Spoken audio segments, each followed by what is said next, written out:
Well, storms this morning put me in a bad mood. I have lost most of the wind fence around it. It has pushed these 4x4 poles over, most of them. I've pushed some of them back up like these right here, but they were almost laying down flat almost. But also before I left, I went to a camping for 2 days this weekend.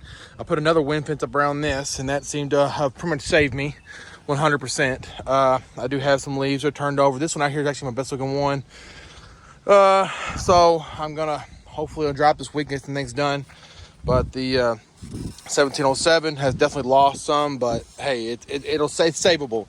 1686 Stelts, we've lost some more. Like I said, the wind is still whipping right now. I lost a couple secondaries. I guess this right here came in and pushed and broke all the tips of the secondaries off over here. But I'll run, and I haven't been home, so thankfully I have a couple tertiaries that I can run outwards.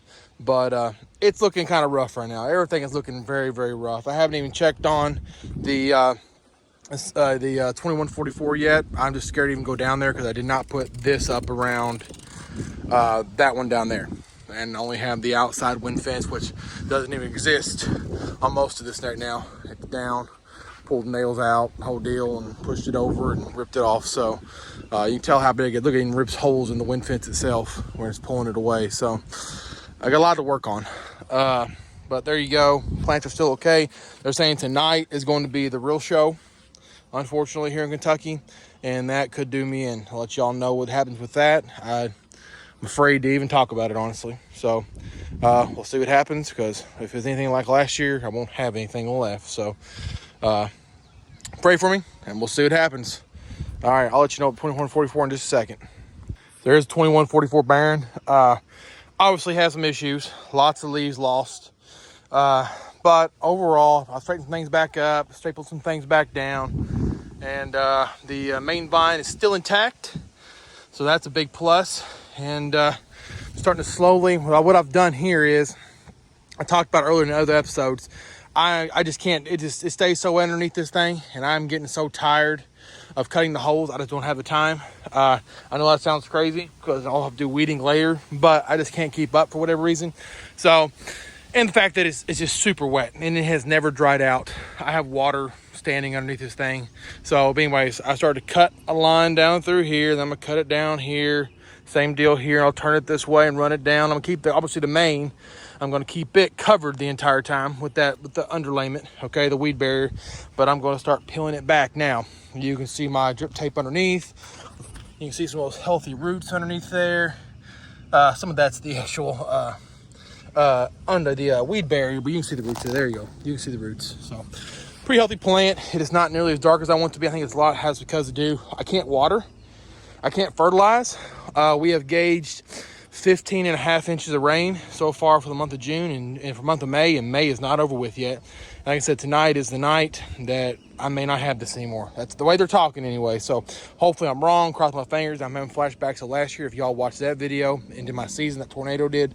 But here we are. So it looks bad right now. Well, it ain't great. Might stretch the imagination, but I'm going to, a bunch of it will stand back up, and I'll have to come through and cut probably 7, 8, 10 leaves out because they're just broke off of the base, like some of those right here are. They're broke, and because those will just start collecting water and cause rot. All right, after a little bit, but main vine's still intact. Plant itself is still here. Secondaries are all good. Actually, this one made it out just about like the other ones did. So kind of happy with this. This one's kind of more protected with a south wind. You got a tree line there, house, trees. Now, if he comes out of the west, that's where I've got a problem. So, and actually, he did come out of the west. You can see these poles pushed over, and I got to do a lot of work. I'm gonna get some furring strips. I'm just gonna put them on the outside of these poles to keep that stuff intact. That's a project for next week. Furring strips, that is, and we'll keep running from there. All right, quick update there, and hopefully I'll update you maybe tomorrow or something like that and tell you how everything, basically if you don't hear from me, it's good news. If you hear from me tomorrow, it's probably going to be a bad thing. So, but I hope everybody does well. I hope you guys are faring well with these storms. Try to get wind fence up, cover them, something. This thing right here is where I got a pumpkin out there at about, it's probably 13, 14 feet.